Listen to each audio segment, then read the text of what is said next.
Hello friends, welcome to our YouTube channel Let's Crack It. I hope you all are good.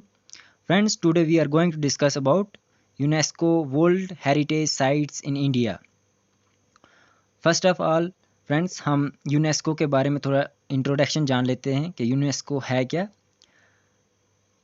Friends, जो भी site जितनी भी important places होते हैं, चाहे वो कल्चरल हो या नेचुरल है, जितने भी प्लेसेस यूनेस्को के अंडर जाते हैं वो कौन सी कन्वेंशन के अंडर जाते हैं। वो जो है एक कन्वेंशन हुई थी 1972 में, इंटरनेशनल ट्रीटी हुई थी जिसमें ये डिसाइड किया गया था जितने भी फेमस प्लेसेस जो भी हेरिटेज साइट्स होंगी उनको यूनेस्को कंट्रोल करेगा, यानी अपने कंट्रोल में लेगा। यूनेस्को किसी भी साइट को इनकरेज करता है, उनको उसकी आइडेंटिफिकेशन करता है, उसको प्रोटेक्ट करता है और उसकी प्रिजर्वेशन करता है। कौन सी साइट्स जो ऐसी साइट्स हो जो आउटस्टैंडिंग वैल्यू रखती हो ह्यूमैनिटी के लिए, ऐसी साइट्स को यूनेस्को इनकरेज भी करता है, आइडेंटिफिकेशन भी उनकी करता है, प्रोटेक्शन भी करता है, उनको फंड्स भी देता है। जब जो भी साइट जब यूनेस्को के अंडर चले जाती है फिर यूनेस्को उसकी पूरी मेंटेनेंस करता है, उसको फंड्स भी प्रोवाइड करता है। यूनेस्को एक ऑर्गेनाइजेशन है जिसका नाम है United Nation Educational Scientific and Cultural Organization. UNESCO का जो हेडक्वार्टर है वो फ्रांस में है, पेरिस में। इसके जो हेड हैं इस टाइम पे करंटली जो हेड हैं ये ऑड्री ओजेले हैं और ये फाउंड हुई थी 16 नवंबर 1945 में लंदन, यूनाइटेड किंगडम में। ये यूनेस्को की जो है ये फाउंड हुई थी ऑर्गेनाइजेशन। और इसकी जो फाउंडर उस टाइम पे जो फाउंडर कंट्रीज थी यूनाइटेड स्टेट्स थी, United State of America, France, Brazil, China, Moscow, Turkey, Egypt, Australia, Greece और भी बहुत सारी कंट्रीज़ हैं। ये उतनी इम्पॉर्टेंट नहीं है, हमारे लिए सबसे ज़्यादा इम्पॉर्टेंट ये है UNESCO world heritage sites in India, जो मेन हमें पढ़ना है।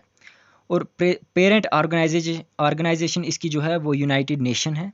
ये इसकी पेरेंट, ये उसकी बॉडी है, यूनाइटेड नेशंस की बॉडी है यूनेस्को। सब्सिडरी जो है इसका इंटरनेशनल कमेटी ऑफ स्लेविस्ट है। उसके बाद इंडिया जो है एक्टिव मेंबर है यूनेस्को का वर्ल्ड हेरिटेज का 1977 से। इंडिया ने ज्वाइन किया है 1977 में यूनेस्को के साथ। और इंडिया की करंटली 38 वर्ल्ड हेरिटेज साइट्स जो हैं वो यूनेस्को के अंडर हैं, जिसमें 30 जो हैं वो कल्चरल हैं, 7 जो है वो नेचुरल हैं और एक मिक्स, जिसमें नेचुरल और कल्चरल दोनों मिक्स एक ही में ये दोनों फॉल करती हैं। और इंडिया जो है 6 नंबर पे, मतलब जैसे इटली है वो फर्स्ट नंबर पे, वहाँ पे सबसे ज़्यादा यूनेस्को की जो साइट्स हैं वो इटली में है। और इंडिया में 6 नंबर जो है इंडिया का है यूनेस्को साइट्स में वर्ल्ड में। हेरिटेज एक ऐसी जगह होती है जो हमारे पुश्ती, मतलब जो पीछे हमारे गुजरे हुए लोग हैं वो उन्होंने हमें दिए और हम अपनी नई जनरेशन को उस चीज़ को देंगे। कोई बनी हुई चीज़ जैसे कोई टेम्पल, कोई बिल्डिंग, उस टाइप की जो भी चीज़ हो वो हेरिटेज होता है। आज हम cultural heritage sites in India में पढ़ते हैं। पहले हम कल्चरल पढ़ेंगे, उसके बाद नेचुरल पढ़ेंगे और उसके बाद मिक्स्ड पढ़ेंगे। सबसे पहले हम सीरीज वाइज पढ़ते हैं। फर्स्ट जो साइट इंडिया की जो यूनेस्को के अंडर गई थी वो 1983 में हुई थी ऐड। 4 साइट्स उस टाइम पे ऐड हुई थी। हम सीरीज वाइज पढ़ेंगे। फर्स्ट जो हुई थी 1983 में हुई थी, वो हुई थी आगरा फोर्ट 1983 में। आगरा फोर्ट कहाँ पे है? ये यूपी आगरा में है। आगरा फोर्ट उत्तर प्रदेश। इसको एक और नाम से जाना जाता है, रेड फोर्ट ऑफ आगरा के नाम से भी जाना जाता है। और इसमें क्या है, 2.5 किलोमीटर, 2.5 किलोमीटर के एरिया में एक इनक्लोज वॉल्स हैं और एक किला है इसमें। और इसमें बहुत सारे फियरी टेल्स पैलेसेस हैं, जैसे जहांगीर पैलेस इसमें है, खास महल है इसमें जिनको किसने बनाया है? शाहजहां ने। और एक दीवान खास बनाया भी है जिसमें खास एक लोग बैठते थे उस टाइम पे। और 2 मस्जिदें भी इसमें, बहुत अच्छी ब्यूटीफुल मस्जिदें भी इस फोर्ट में हैं। दूसरे नंबर पे आता है अजंता केव्स 1983 में। महाराष्ट्र में ये अजंता केव्स हैं। ये फर्स्ट बुद्धिस्ट केव हैं मोनूमेंट्स एट अजंता महाराष्ट्र। ये मतलब सबसे पहली बुद्धिस्ट केव्स हैं। इनको कब बनाया गया है? Second and first century BC में इनको बनाया गया है। इसमें है पेंटिंग्स हैं, स्कल्पचर हैं अजंता के, जिनको कंसीडर किया गया है मास्टरपीस जो है आर्ट है बुद्धिस्ट रिलीजन का। उसके बाद इनको दो फेसेस में बनाया गया, अलग अलग फेसेस में बनाया गया। एक तो कुछ जो है वो अशोका के पीरियड में बनी है और कुछ गुप्ता पीरियड में बनाई गई हैं ये केव्स। उसके बाद तीसरे नंबर पे आता है अलोड़ा केव्स। ये भी महाराष्ट्र में हैं और इनको भी ऐड किया गया है 1983 में। ये भी यूनेस्को के अंडर 1983 में हुई है। इसमें जो है 34 मोनेस्ट्रीज हैं, 2 टेम्पल हैं, जो कितने एरिया में फैले हुए हैं? 2 किलोमीटर एरिया में फैले हुए हैं ये 34 मोनेस्ट्रीज और 2 टेम्पल्स। इनको कब बनाया गया है? 600 to 1000 AD में इनको बनाया गया है। और इनको किसको डिवोट किया गया है? ये बुद्धिज़्म के लिए और जैनिज़्म के लिए डिवोट किए गए, मतलब ये उस रिलीजन के रिलेटेड हैं वहाँ पे। उसके बाद ताजमहल जो 1983 में, ये भी फोर्थ वाली साइट है। जो 4 साइट्स जो हैं 1983 में ऐड हुई थी यूनेस्को में। ये फोर्थ वाली साइट ताजमहल है। ये भी उत्तर प्रदेश आगरा में है और इसको बिल्ड करवाया था 1631 से लेके 1648 इस टाइम पीरियड में बिल्ड करवाया था शाहजहां ने। और किसके लिए बनवाया था? अपनी बीवी मुमताज़ के लिए, उनके नाम पे इसको बनाया था, उनकी याद में। और इसमें क्या है? ये एक वाइट मार्बल से बना हुआ है, बहुत ही अच्छा एक किला है ये, जिसको ताजमहल कहा जाता है। ये आगरा में है। उसके बाद नेक्स्ट ईयर 1984 में 2 साइट्स और ऐड हुई। पहली साइट जो थी group of monuments of Mahabalipuram. ये जो ग्रुप ऑफ मॉन्यूमेंट्स है महाबलीपुरम, चेन्नई तमिलनाडु में ये है ये साइट। और इसको किसने फाउंड किया गया था? ये ग्रुप ऑफ मॉन्यूमेंट्स इनको किसने फाउंड किया था? ये पालवाज किंग्स ने इनको फाउंड किया था। और ये एक ग्रुप है, सेंचुरीज का एक ग्रुप है ये जो इसमें है। उसके बाद ये कर्व्ड रॉक है, मतलब पहाड़ का एक कर्व टाइप का पहाड़ है, अलॉन्ग विद क्रोमंडल कोस्ट के साथ, कोस्ट जो समुद्री कोस्ट के साथ। इसको कब बनाया गया है? 7th और 8th सेंचुरी में इसको बनाया गया। और इसको और भी कहा जाता है राथास। राथास का मतलब होता है temple in the form of chariots. Chariot की फॉर्म में जो टेम्पल होते हैं उनको राथास कहा जाता है, ये भी वहाँ पे है। और दूसरा मंदापास, इनको मंदापास भी कहा जाता है। केव कंट्रीज भी इनको कहा जाता है। उसके बाद इसी ईयर 1984 में सन टेम्पल कोरनाक उड़ीसा का जो है वो भी ऐड हुआ इसमें। ये 6ठे नंबर पे है। ये भी इसी साल ऐड हुआ था 1984 में। ये क्या है? On the shores of Bay of Bengal पे ये लोकेटेड है। ये वाला जो सन टेम्पल कोरनाक का है। ये Konark is a monumental representation of sun god. सूर्य को क्या कहा जाता है? Sun god. ये उनकी रिप्रेजेंटेशन करता है। ये जो है सन टेम्पल है, ये उनकी रिप्रेजेंटेशन करता है। उसके बाद इसमें 24 व्हील्स डेकोरेट किए गए हैं एक सिंबॉलिक डिज़ाइन से, मतलब एक व्हील्स की तरह लगा हुआ। और उनको एक 6 हॉर्सेस की टीम है, तो उनके लेड करती है उनको, जो नीचे चला मतलब आगे खींचने पे 6 एक डिज़ाइन बनाया हुआ है, 6 घोड़े उसको आगे लगे हैं और पीछे 24 व्हील्स का एक डिज़ाइन लगा हुआ है। और इसको बिल्ड कब करवाया गया है? 13th सेंचुरी में ये बनाया गया है। उसके बाद नेक्स्ट जो 1985 में जो है कल्चरल कोई भी साइट ऐड नहीं हुई यूनेस्को में। उसके बाद नेक्स्ट ईयर 1986 में फतेहपुर सीकरी उत्तर प्रदेश, आपने बुलंद दरवाजे का नाम सुना होगा, ये वहाँ पे है। ये ऐड हुई 1986 में फतेहपुर सीकरी।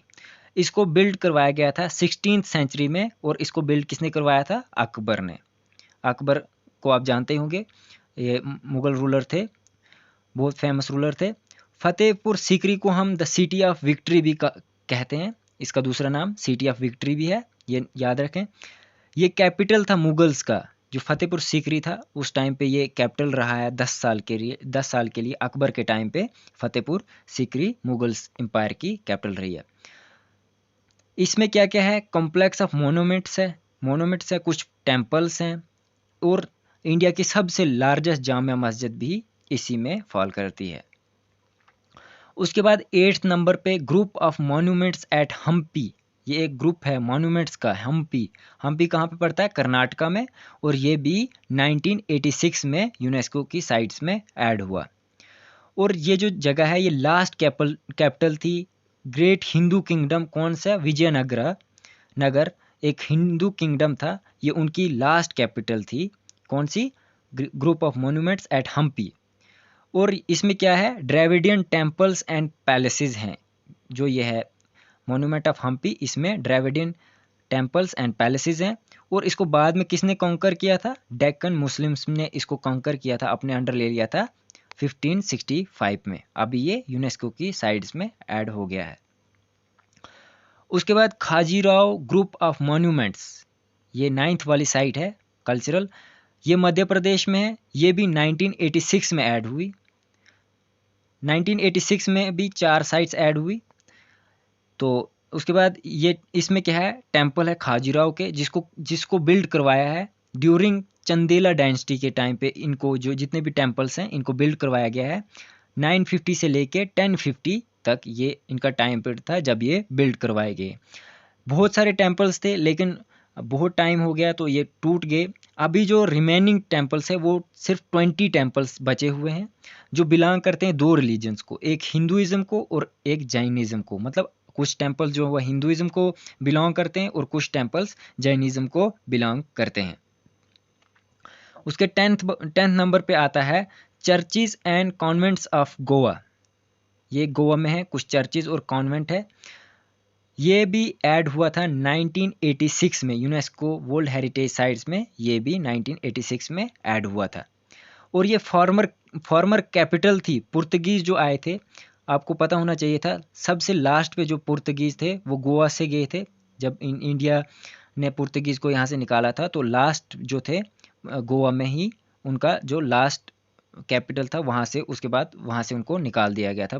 जो लास्ट स्टेट थी वो गोवा थी।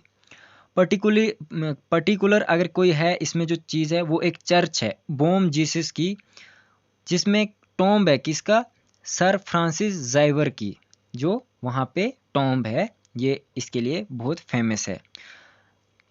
आप सबको पता होना चाहिए था सर फ्रांसिस ज़ाइवर एक इंसान थे जिन्होंने ये जो है क्रिश्चियनिटी को यहाँ एशिया में फैलाया था। बहुत ही जो मेन इनका जो, जैसे किसी भी एक स्कूल या कोई टाइप इस टाइप का हो जहाँ से हम उसको अपने रिलीजन को एक्सपेंड करते हैं, तो इनका जो एक्सपेंड वाला जगह था वो यही जगह थी, churches and convents of Goa. यहाँ से ही ये अपने रिलीजन को आगे एक्सपेंड करते थे।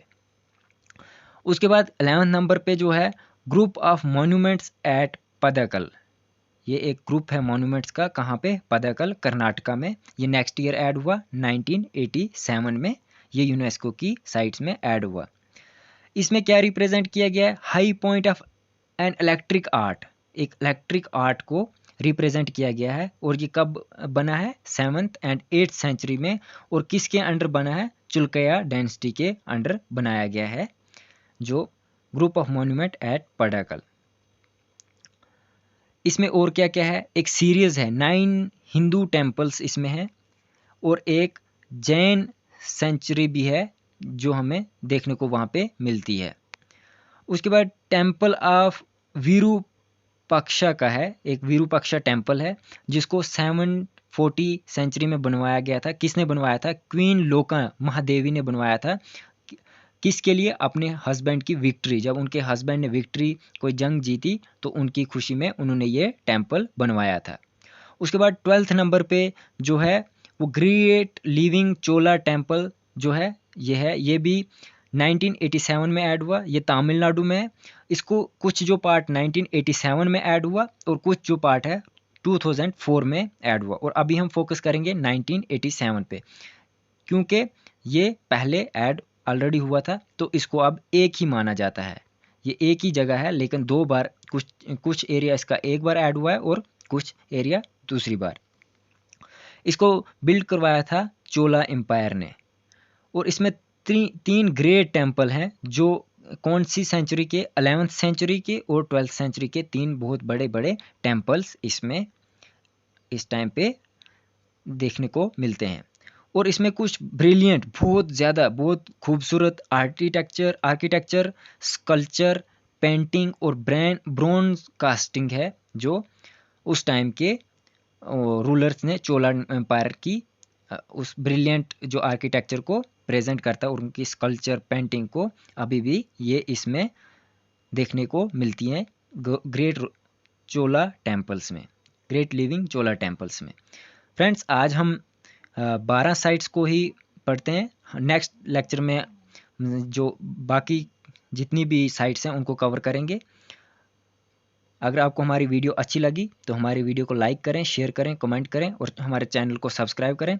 अगर आपको वीडियो की PDF चाहिए तो हमारे टेलीग्राम के चैनल को ज्वाइन करें और मैं टेलीग्राम का जो लिंक है वो डिस्क्रिप्शन में दे दूँगा, तो आप वहाँ जाके ज्वाइन कर लें। और नेक्स्ट जो इसका लेक्चर आएगा उसके लिए हमारे साथ कनेक्टेड रहें। Thank you.